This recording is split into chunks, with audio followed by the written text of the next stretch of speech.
Bonjour à tous et bienvenue dans cette nouvelle vidéo sur ma chaîne YouTube. Et on se retrouve aujourd'hui avec la critique du film Greenland, le dernier refuge, que je suis allé voir hier soir, jour de la sortie. C'est le tout premier film que je vais voir depuis le confinement, on va dire, en salle de cinéma. Et c'est un peu le premier gros blockbuster, si on peut l'appeler comme ça, avec voilà une situation énorme de crise qui sort depuis le Covid, selon moi. En tout cas, j'ai pas vu d'autres choses m'attirer au cinéma depuis. Il y a eu quelques tentatives de comédie française qui m'ont pas particulièrement intéressé. Et celui-là, vraiment, j'ai vraiment eu envie de le voir. Et l'expérience a été vraiment géniale et c'est pour ça que j'ai envie de vous en parler. Alors cette vidéo aura bien sûr une partie sans spoil et une partie avec spoil jusqu'à la minute indiquée dans le titre de la vidéo. Vous êtes sans spoiler, je vous rassure, je ne vais rien spoiler, vous êtes tranquille. Après, je ne promets plus rien, mais je vous préviendrai bien entendu. Pourquoi je fais cette vidéo sans spoiler? C'est surtout parce que j'ai envie de vous donner envie déjà de retourner au cinéma. On sait que les salles de cinéma sont en grande difficulté, donc ce genre de film pour moi peut donner envie aux gens de retourner au cinéma. Et je vais le dire pourquoi, c'est parce que je trouve, c'est mon avis, que les films catastrophes de ce type-là sont des films qui méritent en fait d'aller au cinéma parce que l'expérience cinéma va rajouter quelque chose. J'en parlerai plus dans ma critique. Et le dernier film catastrophe que j'étais allé voir au cinéma justement comme ça, enfin un film qui m'avait marqué, c'était 2012.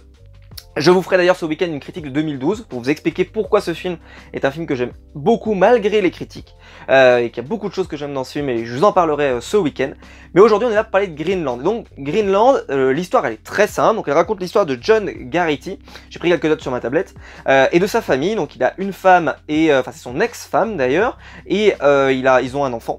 Et en fait on annonce qu'il y a une comète qui va arriver, donc en fait une comète qui serait divisée en plein de petits morceaux de comète et qui va frôler la Terre, ou en tout cas qui ne devrait pas normalement causer énormément de dégâts, en tout cas c'est ce qu'on vous dit au début. Et très rapidement les dégâts vont être gigantesques et on se rend vite compte que les politiques, le gouvernement étaient au courant et avaient bien sûr prévu des choses pour pouvoir essayer de préserver la vie humaine. On peut en arriver jusqu'à là, un petit peu comme dans 2012 justement, et on va suivre une famille qui va essayer de survivre à ce cataclysme qui peut détruire des villes entières, etc., etc. Donc c'est donc un film de catastrophe, tout ce qu'il y a de plus, qui va donc avoir le côté grandiose d'un film catastrophe. Et alors, je vous l'ai dit pour ceux qui me suivent sur mon compte Twitter et mon onglet communauté, j'ai passé un excellent moment devant ce film. Alors c'est vrai que c'était le premier film que j'ai vu du confinement depuis un petit moment, donc vraiment me retrouver au cinéma c'était génial. Et alors le film, et j'ai passé un très très bon moment. Alors je suis fan de films de catastrophe, c'est vraiment quelque chose que j'adore. Et là, j'ai retrouvé tout ce que je voulais avoir dans un film catastrophe. C'est spectaculaire, c'est intense. Je trouve qu'il n'y a pas vraiment de problème de rythme. C'est souvent le cas des fois dans les films catastrophes. Parfois il y a des problèmes de rythme et là c'est pas le cas. Je trouve que le film passe hyper vite. Je ne l'ai pas vu passer. Je me suis dit, wow, il a duré combien de temps? Franchement, je suis sorti de la salle, c'était génial. La famille, ils sont hyper attachants. Tout de suite, vu qu'il y a peu de personnages, parce que c'est ça aussi les films catastrophes qui pour moi se perdent, c'est quand vous mettez trop de personnages. Là justement on va se centrer sur vraiment 3 personnages, il y a la mère, le père, le fils. Point, terminé. Il va y avoir bien sûr d'autres personnages qui vont rentrer, et d'ailleurs qui vont faire de très très bonnes rentrées, on en parlera, mais la plupart, mais c'est juste cette famille-là déjà, c'est passionnant ce qui va leur arriver parce qu'ils vont enchaîner les galères. Et alors, l'écriture du film, je la trouve vraiment très bonne parce que du début à la fin, ils vont jamais vous lâcher. Et alors ce que j'ai adoré, mais par-dessus tout, c'est le début du film. Alors le début du film, avant que ça devienne la catastrophe, et que en fait on nous explique plus ou moins qu'il y a une situation de crise qui va arriver, et certains habitants vont recevoir, on va dire, la possibilité de pouvoir survivre, et d'autres non. Et ça, le début du film là-dessus est à la fois glaçant, mais également passionnant, parce que là, il y a l'instinct humain qui revient, et en même temps, je ne veux pas vous en dire trop, mais il va y avoir des surprises. C'est-à-dire qu'on pourrait s'attendre à que ça soit assez vite réglé, mais forcément il va y avoir des péripéties, et il va y avoir une immense désillusion qui va se provoquer. Et honnêtement, la désillusion, alors je vous l'ai pas dit, mais donc la mère de famille s'appelle donc Alison Garrity, qui est interprétée donc par Morena Baccarin. Alors je la connais, vraiment je crois que j'ai vu toute sa filmographie, alors elle a joué dans Deadpool, c'était la petite amie de Deadpool pour ceux qui la reconnaîtront, mais il faut savoir, moi je la connais depuis très très longtemps, elle a joué dans Stargate SG1 où elle jouait Adria, pour vous dire, elle a joué dans V les Envahisseurs, elle jouait très très bien aussi également dedans, elle a joué dans Homeland, elle a joué dans Gotham, bref c'est vraiment une actrice, je l'ai vue jouer dans beaucoup de choses, et elle a énormément de talent. Et alors je peux vous dire que là, sa réputation pour moi n'est pas à faire, elle est vraiment excellentissime quand il faut jouer ce type de rôle, c'est-à-dire la femme, voilà, j'allais dire la ménagère, la ménagère, c'est-à-dire la femme qui s'occupe, voilà, de la famille, les enfants, etc. Et qui va lui arriver plein de choses, elle met beaucoup d'intensité, de l'émotion dans son personnage, vraiment, elle fait une prestation extraordinaire. Je serais un peu moins dithyrambique sur le personnage principal, qui est donc John Garrity, interprété par Gerald Butler. Alors Gerald Butler, je l'ai déjà vu jouer, en particulier dans le film 300, où il joue Léonidas. À part dans le film 300, je trouve pas que ce soit un personnage, un acteur extraordinaire. Il fait le job, dans ce film je trouve qu'il fait le job également. Mais c'est pas, voilà, c'est pas un acteur que je considérais, vous savez, comme quelqu'un de bankable, quoi. Mais il fait le job, et honnêtement, ça marche plutôt bien, mais je trouve que bah, justement Morena se déroule, enfin, elle éclate de son talent et donc forcément elle vole un peu l'affiche. Mais comme pour moi dans la plupart des films ou sagas où elle est vraiment très talentueuse. Et lui un petit peu moins, mais pour ce qu'il a à faire, je trouve qu'il le fait très bien. Voilà, il le fait très bien, mais surtout un film catastrophe, on le suit pour les événements, il faut que ça soit spectaculaire, il faut que ça soit dynamique, il faut qu'on en prenne plein les yeux, et alors là je peux vous dire que j'en ai pris vraiment plein la gueule. Et je vais vous raconter parce que je suis allé au cinéma, et alors il y a un travail, alors c'est un travail sur deux choses. Le premier truc que je vais reprocher, on pourrait faire un reproche sur le film, c'est sur le côté grandiose de la destruction, voilà, des destructions. Je préfère la version quand Roland Emmerich le fait dans 2012, où je trouve que là on en prend plein les yeux sur les destructions et que c'est vraiment incroyable. Je pense en particulier dans ce film à vraiment la fin, où vous avez quasiment une cinématique de jeu vidéo. Et je trouve que c'était pas aussi bien fait, et pourtant 2012 n'est pas un film récent, il est sorti qu'en 2009, mais pourtant c'est pas aussi... ça m'a pas fait l'effet waouh par exemple. Mais alors par contre, il y a un travail du son, de la pulsion, comment je pourrais dire ça, de l'onde de choc, voilà, on va schématiser ça comme ça, de l'onde de choc, qui est absolument extraordinaire dans le film, qui est super bien fait, avec un souffle d'explosion par exemple, qui est toujours, on sent vraiment qu'il a travaillé ça avec, par exemple sur le son, avec des moments où il y a vraiment du son, des explosions, etc., mais aussi l'absence de son, et ça, je trouve que tout est fait pour, il y a vraiment un travail sur le son de ce film, ça c'est souvent l'apanage des films de catastrophe et des films de guerre, de travailler beaucoup le son, et là-dessus je trouve que le travail est impeccable, bravo, parce que ça m'a immergé complètement dans la salle de cinéma, les enceintes, vraiment on était dedans quoi, et ça nous a encore plus rapproché je trouve des personnages. La survie des personnages, contrairement justement au film 2012 où il y a très souvent des trucs où les gens voilà, se retrouvent au même endroit, c'est un peu des coïncidences, on pourrait schématiser ça comme ça. Là c'est pas le cas, là vraiment tout est logique, il n'y a pas de truc où c'est une coïncidence, tu te dis ah pourquoi ces deux personnages qui sont séparés se retrouvent plus tard. Non, c'est bien fait parce que c'est logique, parce que les personnages qui vont se retrouver, eh bien, c'est par rapport à ce qu'ils vont se dire, etc., etc. Donc c'est bien fait, c'est très très bien fait. Après, le film, pour moi, il y a vraiment un travail absolument extraordinaire sur la musique du film, c'est-à-dire comme je dis le son, mais sur la tension dans le film qui est vraiment super, même s'il n'y a pas une musique qui va vous rester, hein, mais il y a vraiment une musique de tension. Je pense en particulier à une scène où ils sont dans un camion, vraiment c'est très très... Justement, il y a une absence de musique, et puis après, bah, il va y avoir une sorte de montée en tension, mais je vous en dis pas plus, elle est vraiment très réussie. Tous les passages où bah voilà, il y a vraiment des pressions de la foule, avec bah voilà, des gens qui veulent s'en sortir très très bien, moi c'est vraiment les choses que j'aime dans les films catastrophes. Bref, une vraie réussite sur ces points-là, j'ai vraiment adoré, et alors je n'ai pas précisé, mais alors le fils, je n'ai plus son nom, je ne l'ai pas noté, mais alors le fils, il est exceptionnel. Alors, la dernière fois que j'ai vu un enfant jouer aussi bien, c'était dans Stranger Things, c'était Will. Et là, il est extraordinaire, en fait, il a une petite maladie, il est diabétique, je crois, c'est ça, parce qu'il prend de l'insuline, et bah, ça va être un élément important du film. Et alors, le gamin, il est top, hein, il est vraiment top, parce que souvent, ils nous mettent des enfants dans les films, Et des fois, c'est pas toujours très réussi.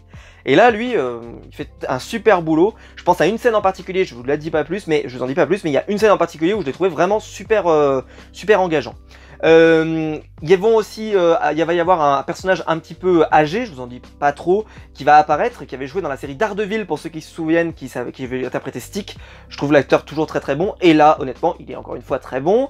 Et puis, comme je le dis, les événements s'enchaînent bien, on te dissémine des petites informations au fur et à mesure qui vont faire que ceux qui veulent survivre vont devoir aller à tel point, tel point, tel point, tel point. Donc c'est plutôt bien fait, ça avance, le film avance bien, il n'y a pas trop de... Il n'y a pas forcément un truc surprenant, mais par contre, ça va avancer, vous n'allez pas voir le temps passer, quoi. Le rythme va vite, et c'est un super film.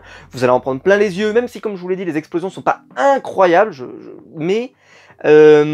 il y a des choses qui sont vraiment très très bien. Je ferai en partie spoil, il y a des trucs qui m'ont quand même par contre un petit peu titillé, mais je vais pas vous le dire plus. Il y a 2 énormes références à The Walking Dead, je vous le dis tout de suite, si vous arrivez à les repérer, dites-le dans les commentaires. Il y a vraiment 2 énormes, hein. Il y en a une, elle est énorme, et il y en a une autre, elle est quasiment... je veux dire, si vous ne la voyez pas, voilà, si vous connaissez The Walking Dead, vous allez voir, ça va vous sauter aux yeux. Je sais pas si le réalisateur est fan de The Walking Dead, ou s'il a déjà travaillé avec... voilà, peu importe. Mais en tout cas, il y a des énormes références à The Walking Dead. Et c'était plutôt plaisant de les remarquer. C'est obligé que ce soit des références, ça peut pas être mis là au hasard, par hasard en tout cas. Et voilà, donc si vous voulez passer un excellent moment en famille, parce que c'est vraiment un film, je pense qu'on peut aller voir en famille, qu'on peut aller voir en couple, qu'on peut aller voir seul, qu'on peut aller voir honnêtement, entre amis, c'est top. Nous, la salle, moi, était pas ultra remplie, mais bon, il y avait très peu de gens, honnêtement, j'ai pas attendu devant le cinéma, donc je pense qu'il y a de la place, donc voilà, vous pouvez vraiment passer un super moment. Moi, en tout cas, j'ai passé un excellent moment, et je suis super content que ce soit mon premier film depuis l'après-confinement, et que j'ai passé un super moment, j'étais vraiment ravi. Donc je vous le conseille vraiment, n'hésitez pas à aller le voir. Si la vidéo vous a plu, vous pouvez la liker, vous pouvez vous abonner, vous pouvez la partager sur les réseaux sociaux. Il y a lien YouTube dans la description, alors vous pouvez plus regarder de publicité, mais vous pouvez toujours me soutenir, et merci à tous ceux qui le font. Et quant à nous, on va se retrouver en partie spoiler de la vidéo. On est donc maintenant en partie spoiler, donc je vais pouvoir parler un petit peu plus librement. Alors quand je vous faisais les références à The Walking Dead, ça vous a sauté aux yeux, j'espère pour vous que ça vous a sauté aux yeux. Il y a 2 énormes références. La première référence, c'est, vous savez, le système qui font qu'ils arrivent à discuter, donc Allison et John, quand ils essaient de discuter, quand ils sont séparés, elle laisse des petits mots pour le diriger. Et c'est exactement ce que fait Rick quand il essaie de diriger Morgan pour qu'il le rejoigne. Il lui faisait, vous savez, il laisse des indices avec des cartes, avec des indications dessus, etc. etc. C'est exactement pareil. Et il y a une autre scène dans laquelle ils sont dans un camion. Et on lui demande à John d'où il vient, et il dit je viens d'Atlanta. Ça peut pas être un hasard, ça peut pas être un hasard. Dans Atlanta de The Walking Dead, ça peut pas être un hasard. Et d'ailleurs la personne lui répond non, tu viens pas d'Atlanta. Donc vraiment pour moi c'est trop marqué, surtout que c'est le concept honnêtement, il est séparé de sa femme et de son fils, il essaye de retrouver sa femme et son fils. C'est du The Walking Dead dans le texte, donc ça m'a vraiment, honnêtement, c'est du The Walking Dead. Il y a vraiment des grosses références à Walking Dead, c'est évident. Alors, ce que j'ai adoré, et je vous disais à quel point Morena, donc l'actrice qui interprète donc Allison, est vraiment extraordinaire, c'est la partie où, alors déjà, j'ai adoré ce passage, mais tout ce moment-là, où ils sont repoussés, elle arrive dans la zone d'embarquement pour partir, et elle dit en fait qu'elle a oublié le médicament, et elle le dit à un soldat de l'armée. Et alors là, j'ai halluciné, parce qu'à partir de là, tout s'enchaîne terriblement mal pour eux en fait. Si elle avait rien dit, ils seraient montés dedans, il n'y aurait pas eu autant de problèmes. Et là, à cause de cet oubli de cet enfant qui oublie les médicaments dans la voiture, qui fait que le mari est obligé de repartir dans l'autre sens, il revient et tout, oh là là, le bordel.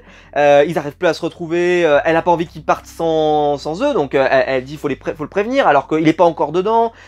C'est vraiment assez incroyable. Et puis quelqu'un lui dit mais vous êtes malade? Non c'est juste pour mon fils, machin. Ah ben moi il peut pas monter, on m'avait dit. Alors ce qui est très étonnant, c'est que la personne a l'air au courant que qu'ils ont le droit de monter dans ce véhicule, dans cette zone, le rendez-vous en tout cas a l'air d'être prévu. En tout cas c'est ce qu'on a l'air de nous entendre quand on l'entend dans l'avion, quand il discute avec John, où la personne à qui il s'adresse lui dit bah voilà, moi ils ont refusé ma famille. Et Donc ils avaient l'air au courant que ça a l'air d'arriver, ce qui pourtant n'a pas l'air d'être forcément le cas pour John et sa famille, qui sont vraiment surpris de court. Ils voient s'afficher sur la télé, bonjour c'est vous, vous êtes choisi, vous devez aller à tel endroit, sur votre téléphone vous devez aller là. Et il y en a qui ont l'air d'être très au courant et d'autres beaucoup moins, quoi, voilà, c'est ce qui se passe. Voilà, donc c'est une vraie question. Et donc là elle va revenir avec son fils, parce que son fils a été refusé parce qu'il est malade. Et là, elle discute avec une militaire. D'ailleurs, il faut que je revienne sur les militaires après. Et là, elle discute avec elle. Et elle lui dit, mais vous vous rendez compte, nous on avait été choisis, qu'est-ce que vous feriez si c'était votre famille? Et là, elle lui répond, moi ma famille, elle n'a pas été sélectionnée. Bam! Et là, il y a un moment dramatique un peu comme ça, là, boum, lourd, d'une vraie lourdeur. Ça m'a vraiment saisi, j'ai dit, ah oui, quand même. C'est, voilà, le côté, non, mais vous vous rendez pas compte, quoi, c'est vraiment la catastrophe. Même nous, soldats qui sommes là pour, enfin, soldats ou médecins, on en parlera après, qui sommes là pour essayer de sauver les gens et d'aider les gens, bah, on n'a pas forcément eu notre famille qui a été protégée, ou même nous-mêmes. Et voilà, donc, vous avez beau vous plaindre, madame, croyez-le, vous n'êtes pas la seule. Ils vont sauver assez peu de monde en réalité, donc vous n'êtes pas la seule, je vous le confirme. Et j'ai trouvé ça très très bien, très réussi de ce côté-là. Et forcément, derrière, ils sont repoussés dehors, le mari lui revient, il est obligé de repartir, il ressort, et puis là, donc, il va devoir partir tout seul pour aller chercher sa femme et son fils qui lui ont laissé un message dans la voiture, et là, donc, les deux sont séparés. Et donc je reviens toujours sur, donc comment elle s'appelle, pardon, excusez-moi, Allison. Allison qui va monter dans une voiture. Et là, il y a une scène absolument géniale où il y a le pilote, enfin le chauffeur avec donc sa femme, ils sont en train de discuter et il regarde l'enfant derrière. Et honnêtement, je ne savais pas ce qu'il allait faire. Je regardais, je disais mais qu'est-ce qu'il va faire? Il va récupérer le bracelet, ça paraît évident qu'il va essayer de récupérer le bracelet, puisqu'elle leur dit à plus ou moins que le bracelet c'est important, que voilà ils ont besoin de leur papier. En plus il y a toute une scène dans le camion justement où il leur sous-entend que s'il leur donne le bracelet, il faudra leur carte d'identité, donc ça va pas le faire. Enfin bon, bref. Ils discutent pas mal, et puis tu sens, voilà, il pendouille, il cherche, il trouve, t'as l'impression qu'il hésite, et puis hop, d'un coup, il pète un câble, il arrête la bagnole, et là, il sort la femme, mais alors, il la sort un truc incroyable, quoi, vraiment le côté, et il dit au gamin, et ben maintenant, tu nous considères comme tes parents, et tout se passera bien, tu les retrouveras plus tard, alors qu'il sait très bien que ce sera pas le cas. Donc, il ramène le gamin, et quand il ramène le gamin, là, le jeune fils dit, c'est pas mes parents. Ils m'ont enlevé, c'est pas mes parents. Il le dit au dernier moment et tout. Et je trouve que l'effet est super bien. Alors on sait pas ce que vont devenir ces gens, c'est un peu le côté dommage. Mais voilà, ils sont punis pour leur mauvais... Mais parce qu'on pourrait croire, là, c'est ce que je vous dis justement, que c'est pas... Il n'y a pas des coïncidences comme dans 2012. Eh bien, le chauffeur précise à un moment où ils veulent aller, à quel aéroport, etc. Donc, elle sait, la mère, où aller. Et donc quand elle y va, elle retrouve, elle passe dans, alors là j'adore cette scène où elle passe dans toutes les tentes comme ça pour essayer de trouver l'enfant, et là, la dernière qu'elle ouvre, il est là, et voilà, et toute la joie sur le visage de l'enfant de retrouver sa mère et tout, c'est très réussi, avec le militaire, et c'est là où je voulais revenir sur les militaires, c'est que les militaires sont... Alors il y a une glorification des militaires américains dans ce film, que ça soit par l'armée ou par les médecins, on va dire, militaires. Là, honnêtement, c'est... alors là, il y en a plein de tartines. Voilà, les militaires qui sauvent, qui amènent l'enfant, par exemple, qui en prend soin jusqu'au bout, qui aident la mère pour sauver retrouver son fils. Voilà, le militaire, il va se dévouer à sa tâche, la femme qui explique justement que sa famille n'a pas été choisie, etc. etc. Voilà, les militaires sont dévoués à leur métier, à leur protection des citoyens, jusqu'au bout, et ils iront jusqu'au bout, jusqu'à la mort, parce que s'ils sont pas dans les bunkers réservés, enfin en tout cas qu'on entendrait qu'il y aurait des bunkers, etc., bah, ils vont mourir, quoi. Donc c'est-à-dire qu'ils sont conscients que ce qu'ils font, de toute façon, ils vont mourir. Et c'est là où je vais faire mon petit point critique, parce que j'ai quasiment tout aimé dans le film. Il y a un truc qui m'a intrigué, c'est que cette famille, elle va tout faire pour essayer de se sauver. On peut imaginer que d'autres vont essayer de se sauver aussi. C'est très bizarre d'ailleurs ceux qui restent dans leur lotissement là, qui disent bon on va attendre, on va voir sur soi le message sur la télé. Bah, vous le recevez pas et ils attendent chez eux quoi. Ah non, à essayer, à aller monter dans un aéroport, enfin j'en sais rien. Enfin, ils ont l'air très bizarres, ils ont l'air très passifs quoi, à attendre, à se dire oh, bah, de toute façon on peut rien y faire quoi. C'est un peu dommage même si, pardon, il y a cette scène horrible où ils disent prenez ma fille. Enfin, elle est terrible cette scène aussi. Mais bon, pourquoi pas. Mais ce qui m'a perturbé, c'est les journalistes. Ça m'a vraiment perturbé. C'est les journalistes qui sont en plateau et qui continuent de faire au fait, donc le journal de 13 heures aujourd'hui, bon bah il y a la moitié de la planète qui va mourir dans 98 heures, dans 36 heures, au fait il va y avoir une météorite qui va tomber sur la Terre, ça va éteindre l'humanité comme les dinosaures. Maintenant une petite page de pub, c'est le truc de... Bah, voilà, j'exagère un tout petit peu le trait, mais voilà, moi si j'étais journaliste, autant vous dire que je serais parti depuis déjà longtemps, mais bon, après, j'étais pas la déontologie des journalistes, j'en sais rien, mais ça m'a perturbé quand j'ai dit, mais c'est vrai, jusqu'au bout quasiment, il y a des images avec des journalistes qui continuent de faire leur boulot à dire oui, au fait on va mourir dans 2 jours, on va mourir dans 2 jours, non mais tout va bien, au fait breaking news, voilà, normalement il devrait plus y avoir de télé, il devrait y avoir plus rien, en tout cas plus grand chose, donc voilà, j'ai été assez surpris que les télévisions et les chaînes de télévision, à la limite que les chaînes de télévision continuent à tourner des trucs en boucle, j'en sais rien, ou peu importe, mais là, ils ont vraiment des images quoi, en direct, en disant, il y a même un moment où ils vous disent, on a une image, attention elle est glaçante, on va vous montrer une image en direct et tout. Bon, j'ai trouvé ça assez surprenant. C'est le seul truc qui m'a fait tilter un petit peu, où je me suis dit, voilà, peut-être qu'il y a un moment, ils auraient dû arrêter les journalistes, parce que, pour moi, eux aussi auraient peut-être eu envie de se sauver, par exemple. Comment on peut imaginer qu'un journaliste va rester sur sa chaise à te raconter les nouvelles du jour pendant, jusqu'au dernier moment. Je trouve ça un peu étonnant, personnellement. Ensuite, alors ce que j'expliquais donc justement sur le son, c'est que il y a eu des moments, par exemple, quand il est en train de se battre dans le camion et qu'après il tombe et il tue quelqu'un avec un marteau, un côté très The Walking Dead d'ailleurs, et qu'il le tue comme ça, et il y a ce moment en fait où il est un peu silencieux, alors, on pourrait croire qu'il y a une sorte de commotion, mais en fait il s'est battu, et en même temps il y a ce moment où il se rend compte de ce qu'il a fait, enfin c'est très très réussi. Et puis par exemple quand il y a les explosions qui tombent sur le sol par exemple et qui mitraillent le sol, très réussi, avec le boom comme ça là, avec les grosses vagues d'énergie qui peuvent tomber en emportant les gens. Non, enfin moi j'ai beaucoup aimé ce passage là, ou alors quand il y a une énorme, voilà, un astéroïde qui tombe ou un truc comme ça, qui tombe, et que là t'as boum, t'entends le son, et après, une énorme vague qui arrive, et là, soulève tout le monde, ou comme quand ils sont dans le ranch avec le grand-père.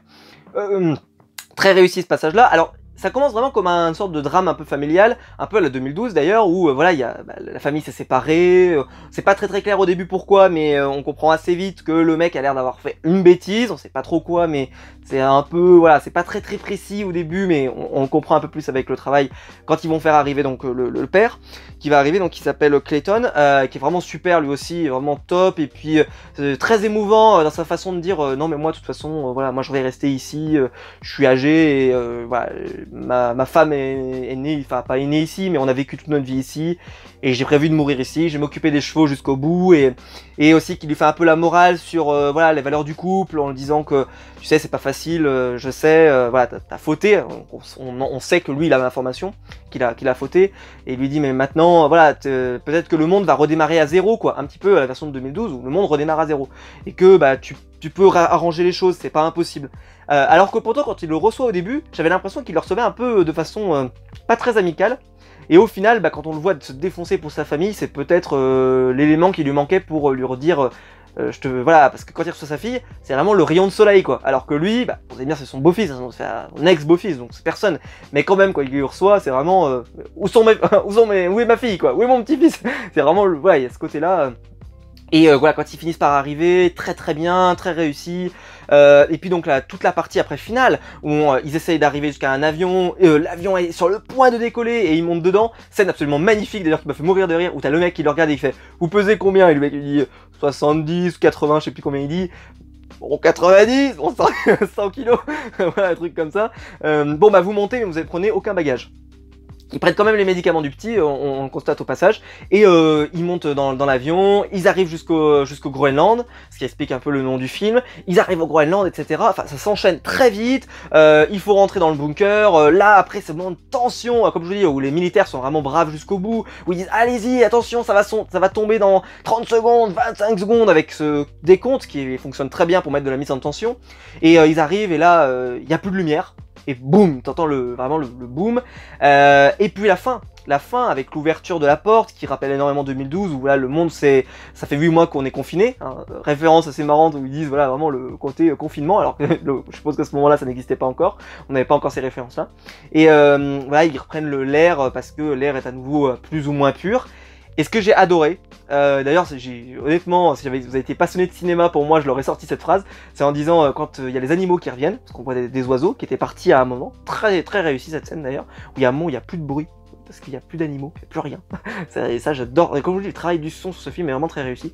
Et ils arrivent, on voit les petits animaux, et qui étaient censés être morts, puisqu'il y a un moment, il y a un journaliste qui dit que 90% des animaux vont disparaître. Et il y a quand même le mec qui, moi j'aurais dit limite la phrase de Ian Malcolm, la vie trouve toujours un chemin. Voilà, ça aurait pu être marrant. Mais voilà, j'ai passé un excellent moment devant ce film. Les scènes d'action sont, enfin les scènes de tension sont vraiment géniales.